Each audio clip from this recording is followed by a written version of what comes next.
How much freedom do you need to be considered free? If you're kept well fed, have shelter, water, and even someone to keep you company, is it really a prison? Well, for our main character, it certainly is. More than that, it's a nightmare, as he has to deal with vicious children keeping him trapped in a valley, along with a strange woman that's hiding some dark secret. Let's see if we'll be able to escape, or if we just have to accept our fate as we try to beat the seeding. We see a car driving through the desert to the end of a dirt path, with the driver getting out to hike up a nearby cliffside. This man isn't given a name until much later when we see his wallet, but according to that and what's given in the credits, he goes by his last name, Stone. How cool. After he waits at the top of the hillside for a while, the moment he was waiting for finally arrives. A solar eclipse occurs, which he photographs. Pretty neat. With his soul test complete, he goes to return to his car when he finds a young boy sitting in the shade. The child claims he's lost his parents, and Stone, ever altruistic, offers to help find them. However, the boy claims they're this way and heads further into the middle of the desert, as Stone reluctantly follows. After walking for a good while, the man asks some questions such as what are the parents' names so they can be calling out for them, but the kid just ignores them and complains for a drink instead. After providing the youth with some water, Stone finally tries to take initiative and lead the boy back to his vehicle. But the child freaks out and flails out of his grasp, walking away, but not before giving a cheeky grin of amusement. Guess this was finally enough for Stone as he heads back through the desert to his car. He seems to have wandered a bit too far out, however, and can't find his way. And with the sun setting and his phone not receiving a signal, things are starting to look a little dire. Eventually, he hears someone singing, so he follows the sound. It leads him to find a shack at the bottom of a cliff with a woman inside. Seeing a set of ladders, Stone descends down the pair to reach the place. He knocks on the door but gets no response, so he just lets himself in. Geez, man, maybe respect the property. That's a good way to get shot. He tells the woman there he's lost and asks for directions or a phone. Not sure why he didn't tell her about the boy looking for his parents, as that could easily be her child, but guess he's just looking out for himself at this point. The woman doesn't answer him, but does immediately show generosity, as she gives the strange man who just walked into her home a bowl of food. It is a bit odd, however, how she's not much for conversation, even when he finally mentions getting stranded by a small boy ditching him. She just keeps eating and acting like nothing is out of the ordinary, not even sharing her name when asked. But to be fair, Stone doesn't introduce himself either, which one should always do before inquiring about another person's identity. She's never given a name in the film either, by the way. But once again, the credits reveal the answer, and it's Alina. Stone doesn't have an appetite at the moment, but does accept some water and eventually takes her up on her offer to get some rest at her abode. Little does he know just how big of a mistake this will truly be. The following morning, Stone silently leaves the woman's home while she sleeps, but quickly notices one of the ladders he used last night has been removed. On top of that, he realizes as he looks around that they're in the middle of a canyon with sheer cliffs on all sides, meaning there's no way out. He remains pretty calm about this, however, not even disturbing the woman to address the situation, and just patiently waiting for her to wake up. Eventually, he finds her doing some home improvement work and asks about the ladder, to which she claims she doesn't know where it is, and that it just shows up from time to time as people use it. Okay, very strange, and a huge red flag, as if the other warning signs weren't obvious enough. But with no other way out, and no one responding to his shouting, the man begrudgingly accepts staying there another night. While the woman isn't very helpful when it comes to leaving, she is at least very accommodating to staying there, offering to clean the man's clothes for him and allowing him free reign of her home and utilities. So that's nice at least. The following day, the man searches through the supplies there and uses a hammer he finds to help climb the rock wall. Not a bad idea and better than nothing, but we have to remember that using a tool for a purpose it's not intended for could be disastrous. That thing is not meant to support the weight of a full-grown adult and could break. Sort of irrelevant though, as the man's climb is interrupted about halfway up when someone above drops a dead chicken down, scaring Stone into falling off the side. He awakes several hours later but is mostly okay, other than the spike end of the hammer being lodged into his leg. Don't know why it took until now, but Alina comes over to help him out and heal his injuries. At least she's doing that much. Once he's recovered the following day, he gets Alina and demands she have those people up there help them out, whoever they are. The woman acts confused by this, but shows concern as she promises to at least take care of Stone while he's there. This just frustrates the man further, as he wants out, not to just survive in this pit. Some time passes, and Stone actually hears someone calling from above. It's an odd pair of young adults, with the young man saying he heard shouting and came to investigate. Stone leaps at this opportunity to beg for help, and to his surprise, they just so happen to have a winch they can use to get him out. Perfect. Before they help, however, the young man claims that his sis with him wants to know what is Stone's favorite color. That's odd, but they're helping out, so Stone obliges and tells them it's red. Red like the flags he should be seeing, but they do come through with the winch and lower the rope as promised. The young man tells Stone to secure himself so he doesn't fall, and he slowly starts to ascend out of this prison. However, once he's about halfway up, the rope jerks to a stop. Stone shouts but gets no response, and he apparently failed gym class, as he's unable to climb up the remainder of the distance, leaving himself to helplessly hang and bake in the sun. Several hours pass, but just before Stone passes out from exhaustion, he's awoken by a refreshing splash of yellow liquid, as some punk teenager urinates from above. We now see several young boys, including the one that helped get Stone lost in the first place, all laughing and reveling in his misery. The gang of misfits starts swinging Stone's rope, causing him to flail about uncontrollably, as he begs Alina for help. She arrives just as he smashes his head against the stone wall and is out cold. When he reawakes later that night, he asks Alina who the heck those kids were, with her claiming they're strays that live in the desert, bored and stupid small boys that have fun messing with people. Alina follows this up with some advice to not poke the nest and keep his head down, as that works for her. So these lost boys are keeping these two prisoners just because they're bored? Some pretty sick and twisted stuff, but could we have done something to avoid being in this predicament? Well, for starters and most obvious, don't follow strangers into the middle of nowhere regardless of their age. Had Stone been more assertive with the lost child and not just blindly followed him, he wouldn't have ended up stranded. I mean, we're supposed to be responsible ones as adults. Don't just let some kid lead us astray. If the boy refuses to listen, let them go off on their own and simply call the authorities while we still have cell service, let them handle it. But regardless of playing hero or not, we should have already set up a safety measure before driving out alone into the middle of the desert.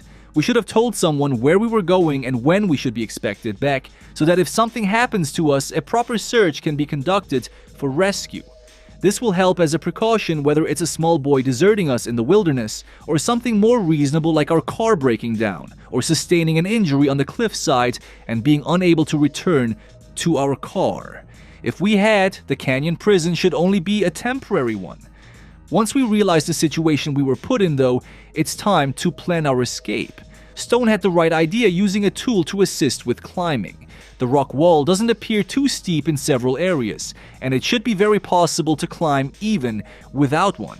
I mean, on his first try, he got halfway there and only failed to make it because he got jump scared. Yet for some reason, he never tries this again and won't ever for the rest of the film, as if it's impossible now for some reason. The biggest problem we could face while doing this is the gang of misfits, who may just wait for us at the top to push us back down. This goes for if we had actually been able to climb up the rope they left us dangling on as well. Could have made it all the way to the top just for them to kick us off the side. This is Sparta style. But they're not up there every day, and not even for most of the time during those days, so we should have plenty of opportunity to sneakily climb our way out in their absence. Instead, Stone just kind of accepts his newfound life here, at least for the time being. From accepting new clothes Alina had in storage, to helping with daily chores for living such as gardening. Not sure where she got those clothes, could be from previous victims or from the lost boys who occasionally lower down scavenged supplies via a crate attached to a rope. Guess they're treating Stone and Alina like caged pets.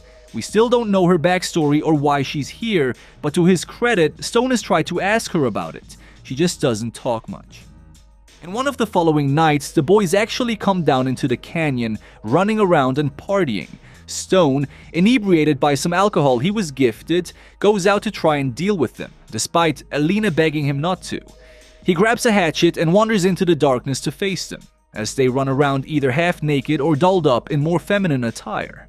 Not sure what they're up to and don't want to know, but one tackles Stone to the ground and seductively licks his face before disappearing back into the night. Unable to actually face the gang, apparently, Stone just goes back inside to yell at Alina for spinelessly accepting the state that they're in. And of course, nothing turns a woman on more than getting put down by a drunk that's unable to accomplish anything themselves. So they of course immediately start having happy fun time together, while I'm sure the boys are outside doing the same, given the context. Stone finally gets some information about Alina's past in the coming months. That's right, he's been here for a long while now. He learns about her mother, known simply as Mother, who raised her in this very spot in the desert. So she's been here her whole life.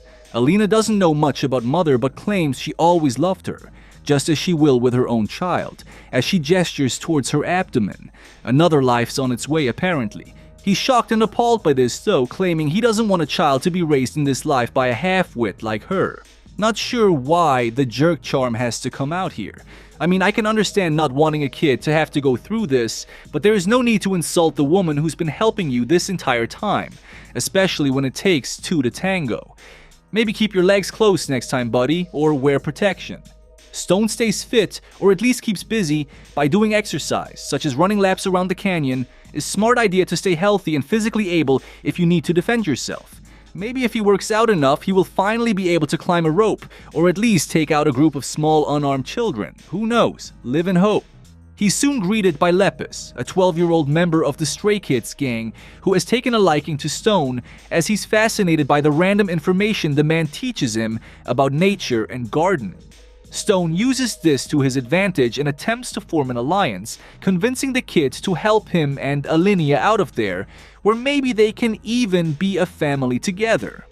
Lepus is hesitant, claiming they aren't supposed to leave the palace known as their home, but soon comes around to the idea. He just needs Alina and Stone to be ready when he arrives, and Stone claims he will be. Their conversation is cut short by another member of the gang showing up and dragging Lepus away after heavily implying he uses the 12-year-old for something that would get this video banned in several countries, let alone on YouTube. But hey, Stone may just have a way out finally, and could save the kid from his own miserable fate as well. Or perhaps not, as the following day, they exit the shack to find Lepus dead, with his body strung up over the canyon. Alina is a lot more reactive to this than one would imagine with how her attitude towards the wild children has been so far. She breaks down crying and screaming, shouting at them that this is not what brothers do over and over again. Stone goes to comfort her, but she turns violent towards him, spitting and shouting that her boy was let to death by his hands. Alright, first of all, she should be more upset at the other members of the gang that actually did the murdering than at Stone for just talking to the boy about a way out. Secondly, wait, did she just say they were brothers? And that was her son. Yep, plot twist time. Alina has given birth to each of the desert misfits. She's not their prisoner, but their mother, who they take care of and provide for, including finding her a suitable mate, such as Stone here. But furious over the death of one of her children, she turns on her lover, beating him unconscious with a plank of wood. Gosh, Stone just can't win a single fight in this film, can he? So anything we could have done to avoid this? Well, there was at least a one night where the boys came down into the canyon when Stone failed to take on even a single one of them. However, instead of trying to fight the crazy kids, we should have realized that the gang had to get down there somehow and that they likely intended to make it back up as well. Therefore, the secondary ladder should be hung in place and we could make a rush for it and escape. Worst case, they have someone guarding it, or even one of the partygoers down below is carrying it with them. In either case, now the group is trapped down there with us, as there is only one way in and out of the valley. We could defend it with the hatchet and attack the kids as they approach. maybe even hiding somewhere nearby using the Veil of Darkness and surprise attacking the punks from behind. This could eliminate some of their numbers, if not flat out, allow us to fully escape, especially if we took one of the survivors hostage. Knowing what we do now though, this would have caused Alina to turn on us and would make escape that much harder with another threat to face, but couldn't have known that at the time, and is worth a shot instead of just accepting fate. As for other escape attempts, Stone sees an airplane flying overhead. It's pretty high up, appearing to be a commercial flight, but we could still attempt to signal it or any other aircraft that comes by. We could do this by reflecting light or spelling SOS in the soil. Seeing this, the misfits would likely come down to sabotage our attempts. But if they do, they have now fallen into our trap as we jump them to take them out, or just sneak up the ladder if they leave it unguarded on their way down. Either way, it's again worthy of an attempt. Another strategy is a little more crazy and a lot more tedious, but as we learn the man has been there for literal months, we've got nothing but time in our valley of a prison. So what we could be doing is digging up some dirt and pilling it against the canyon wall that has the ladder. It would take a lot of time and effort, but eventually enough dirt could make a ramp to help us reach the first ladder without the use of a secondary one. At minimum, it gives us a boost to have to climb less if we intended to simply escape by climbing our way out. I seriously believe this can work, as we see the cliff walls are not that high on some of the sides, or even to make it halfway to the ladder. This plan again though could be sabotaged by the gang coming down and undoing our work though, but in doing so that once again allows us to attack them or escape past them as they descend. Heck, we could even booby-trap the area below the ladder with a punji pit, using various supplies from Alina's shack as skewers and a cover, to intentionally bank on the kids coming to stop us and making them pay for it dearly. But for Stone, any ideas of guerrilla warfare or stealthy escapes are on hold for now, as we soon learn of his fate. We fast forward several months and Stone is being held in a small metal cage just outside of the shack, fed through the bars like an animal at the zoo, left there all day and night to go mad. One evening, a hiker just happens to wander by. No clue what in the world she's doing all the way out there and all alone, but Stone is able to ask her to get help, and she agrees. Of course, that goes about as well as a screen door on a submarine, as she's immediately found and strangled to death by the Lost Boys. R.I.P. random lady. But hey, maybe she was smart and had told people of her location and time expected back, meaning help will be on its way. With this movie's lack of logic, I wouldn't count on it. After several more pointless scenes, we get another one at least worth mentioning. The tribe of children and their mother all have a big bonfire ritual together, complete with quite the messed up film here. Sometime later, as Alina gives Stone some supplies through the bars, he suddenly begs to be her slave, swearing to help create and raise a brood of children together as her servant. Hard to tell if he's being genuine or simply looking for a way to be set free from the cage. But regardless, she turns his offer down and claims to have been able to do things just fine on her own. Go girl power, I guess. Some day later, Alina unlocks Stone from his cage, begging for help through cries of pain. She claims something's not right with the pregnancy and this hasn't happened before. Not sure what she expects him to do about it, but he seems to actually want to help. Maybe he has Stockholm Syndrome at this point, but he starts assisting her to the side of the cliff, where the second ladder is reinstalled. She collapses on the way there, and before Stone can reach it, a baby's cry is heard. He stops in his tracks and returns to the woman to celebrate the new life they brought into this world. Oh, how sweet. Afterwards, one of the Lost Boys sneaks up from behind and gives the inside of Stone's throat some fresh air. Way to ruin the moment. Afterwards, they leave his body there to rot, as Alina stores his clothes for the next poor sap that comes their way, and prepares her daughter to become the new mother of the desert children. Yeah? Let's just go to the final review. Stone's cage doesn't appear to be held down or attached to anything. We should be able to just lift it up. But even if we can't somehow, we should still be able to at least dig out underneath it. But what to do afterwards, as we would still be stuck in the canyon?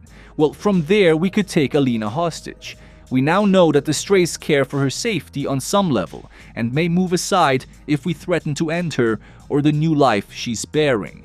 Pretty dark and diabolical, I know, but desperate times call for desperate measures. The only other chance we have for escape, besides that random hiker that makes no sense out there, is when we are set free while she's in pain. That's the perfect time to strike. This is a bit of a moral dilemma, as on the one hand she's helped us in the past and is carrying our child, but on the other she has been in on our imprisonment this entire time and plans to kill us. Due to this, I personally wouldn't hesitate to curb stomp her and make my way to the ladder, or go with the hostage plan again in an attempt to negotiate my escape, especially now that they have what they wanted. Or we could get really dark here and hold hostage, as I doubt Alina would be willing to risk her infant's safety on our freedom, and that's where we need to stop with this film, as I just gave tactical advice to threaten our own newborn child. This movie is all sorts of wrong on so many levels. So to summarize, a woman living in a pit is taken care of by a bunch of homeless children that are somehow not just able to all survive, but also thrive in the middle of the desert. Their goal is to lure unsuspecting men that are already out there for some reason and hope they get trapped down the canyon by chance. After this, they sit and wait until they hopefully get desperate enough, one another, hope that this somehow gets her pregnant. And if it's a boy, he joins the ranks, and if it's a girl, the cycle starts anew. Why? What do any of them gain from any of this? Are any of them actually happy living this way? So much has to go just right for any of this to even be possible, and yet the multitude of boys suggests this happens all the time. This movie is just absurd, and I'm done wasting time thinking about it. To end on a more positive note, remember that life is about more than just surviving, it's about living. So live it up by enjoying and taking care of yourselves and the ones closest to you. And with that said, thanks for watching as always, my friends. Take care and binge another one.